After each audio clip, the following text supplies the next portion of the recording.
आज क्लास 10 के लिए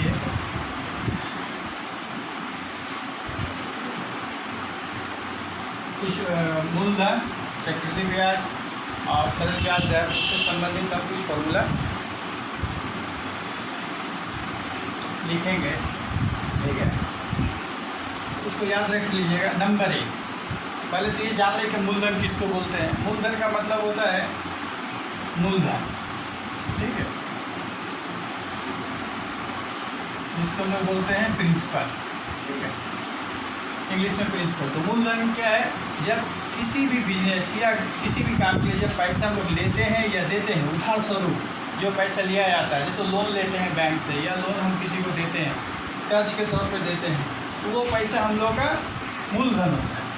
जब हम लोग पैसा देते हैं तो उसमें क्या होता है, हम लोग एक ब्याज दर, जिसको साधारण भाषा में हम लोग सूद बोलते हैं, वो तय करते हैं कि आपका 10%, 20%, 5% ये आपका ब्याज दर होगा। ब्याज दर का मतलब क्या हो गया?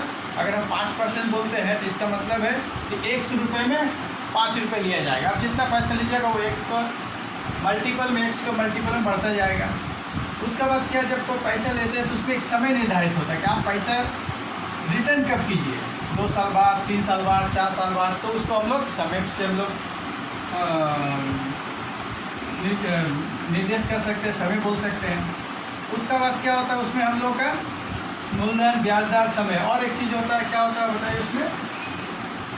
उसका बाद है आपका ब्याज, ये सबसे इम्पोर्टेंट है। ब्याज क्या होता है? कोई पैसा लिए हम, कुछ समय के बाद रिटर्न किए, उसका ब्याज दर मान लीजिए 5%, 10% किसी ने तय करके रखा है पहले से। तो जो ब्याज होता है, जो लोग एक्स्ट्रा पैसे लेते हैं, मान लीजिए हम किसी से 5,000 लिए हैं, 2 साल के बाद उसको हम 5,500 रुपये दे रहे हैं। ठीक है, तो ये जो 500 रुपये एक्स्ट्रा दे रहे हैं, यही हम लोगों का ब्याज है। ठीक है, इसी को हम लोग ब्याज बोलते हैं। ये हो गया आपका साधारण ब्याज का एक सिंपल सा परिभाषा के तौर पे बोल सकते हैं। उसके बाद हम लोग का चक्रवृद्धि ब्याज आता है, लेकिन उससे पहले हम ये फॉर्मूला लिखा दें। चक्रवृद्धि ब्याज में क्या होता है कि जो पैसा लिया या दिया जाता है वो हर साल, मान लीजिए मूलधन पैसा हम लोगों ने 100 रुपये लिया, ठीक है, अगर इसमें 10% अगर ब्याज दर तय किया जाए तो 1 साल बाद हम लोग उसको कितना देंगे? 110 रुपये। ठीक है, पहला साल, मान लीजिए प्रथम साल। अब हम लोग जब द्वितीय वर्ष में जाएंगे, दूसरे साल में जाएंगे, उसको ब्याज कितना लगेगा? अब इस 110 का 10% यानी कि 11 रुपये, यानी टोटल पैसे कितना देना होगा? 110 प्लस 11 यानी कि 121 रुपये। ठीक है, ये आपका चक्रवृद्धि मूलधन का सिस्टमेटिक तरीका, यानी कि आपका जो पैसा मूलधन है, फिर ब्याज, फिर वो ब्याज जोड़ते जाएंगे, और जो खड़ा होगा फर्स्ट ईयर में, फिर सेकेंड ईयर में, वो मिश्र धन ही फिर मूलधन के रूप में गिनती होगा। उसी पे हम लोग ब्याज दर तय करते हैं। खैर, आज हम फॉर्मूला बताते हैं, नेक्स्ट डे इस पर हम आधारित सवाल बनाएंगे। नंबर 1, साधारण ब्याज के क्षेत्र में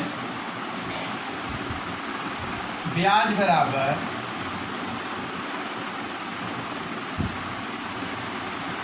मूलधन गुना समय गुना दर बटे 100। ठीक है, उसके बाद मूलधन बराबर 100 गुना ब्याज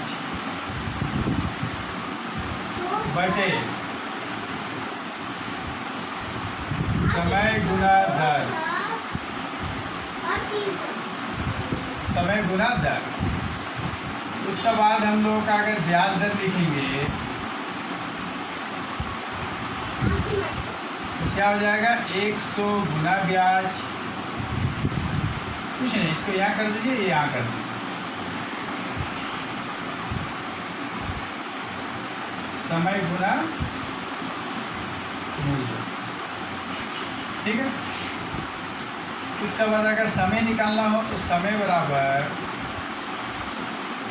100 गुना ब्याज बटे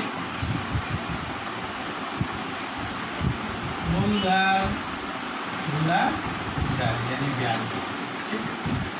और अगर हमको मिश्र धन निकालना हो इसी में ब्याज दर में, सरल ब्याज दर में, तो मिश्र धन बराबर मूलधन जोड़ ब्याज, यानी कि जो पैसा मैंने उधार लिया था और उसका जो ब्याज होगा उसको जोड़ देने से मिश्र धन आपका, ये आपका सरल ब्याज दर का। ठीक है। उसका बाद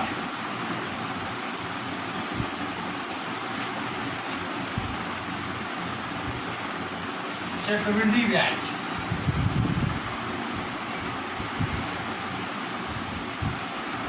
जिसको इंग्लिश में बोलते हैं कंपाउंड इंटरेस्ट।